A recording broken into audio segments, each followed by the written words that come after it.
If you're wondering what kind of wild things can happen in the astral realm when you're asleep at night, stick around because have I got a story for you.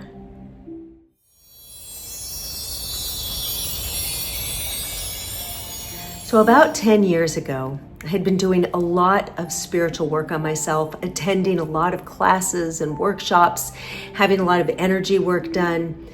I talk about it in my book, The Buddha Made Me Do It, A Field Guide to Enlightenment. All the crazy stuff that I was doing. It was so much fun and it was so magical. Well, I really started opening up to the spirit world. And things would happen at night, mostly when I was asleep, sometimes kind of in the twilight. And this had happened when I was a little girl as well. I'll tell you some stories another time about that. When I was younger, some of the things that happened.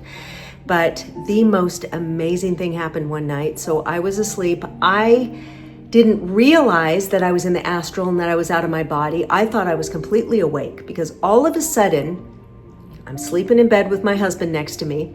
I find myself standing next to the bed, looking up in the corner of the room. Up into the ceiling, the corner of the room, but up towards the ceiling. All of a sudden, I see this light. I feel it and I see it, and I see a light coming down from that corner of the ceiling. And somehow I knew, I didn't see, but I knew it was my dad. And my father had passed away in 2001, so he had been gone quite a while. And I looked up and I started saying, "It's Dad! It's Dad!" And I looked over at my husband on the bed and I was wondering why, how come he's not waking up? I'm yelling. And I told him, I said, "It's Dad!" And he didn't wake up. So that was awfully weird. Then all of a sudden, I find myself back in the bed. I looked at the end, sitting on the end of my bed was my dad. And he was sitting at the edge. He was looking at me. He was in, it was so crazy. He was in a monk's, like, you know, what do they wear? The with the hood, the monk's coat, that thing, brown, like as if he was a monk working, you know, like living in a monastery, that kind of a look. And I thought, why is Dad wearing one of those monk's cloaks? He wasn't even religious, you know, when he was on the earth plane. And I scrambled to the edge of the bed and I grabbed his hand and I looked into his eyes, and his eyes were a little bit watery. His face was a little thinner than it was when he was alive. And I looked at him and I said, "I love you, I love you, I love you, I love you." That many times. I remember exactly. It was as if it happened yesterday. And he looked at me deep into my eyes with his beautiful blue eyes, and he just nodded as if, you know, yes, it's me. And, you know, just that knowing. He didn't say anything, but I could feel it. And then he was gone. I scrambled back to the head of the bed and under the covers and was lying there thinking, oh my God, this was incredible. I got to see Dad. I got to spend time with Dad.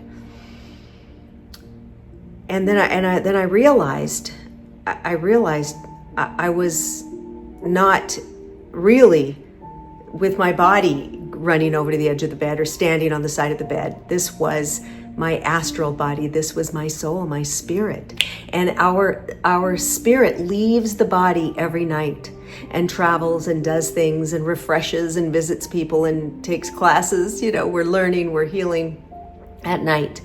And we don't even, sometimes we realize it, sometimes we feel it. We can feel our souls, our bodies kind of leave and then come back. Do you ever have that feeling like you trip, or you wake up because you felt like you tripped over something, or you feel like you just fell? That is often coming back into the body, and we just, you know, falling back in, and you can feel it. So it's nothing to be afraid of, but I just loved it. I still, when I think of it today, it is as clear as it happened a decade ago. And so that's how I know it's real. It was not a dream. It was just, it's like this one, when you have an experience like this, that is a one-off, you know, and just a one experience there. It's not like going into, you know, when you have a dream, then you're doing this, then there's this other scene, and then you're over here, and then you morph into this, and it just goes from scene to scene. This was one scene there, and it was so incredible. And so that's one of my stories about being in the astral, and I have more that I'll share. But I'd love to hear your stories about when you were in the astral, or seeing a loved one, or an angel or a guide. So leave that below, and don't forget to like and subscribe. And until next time, much love.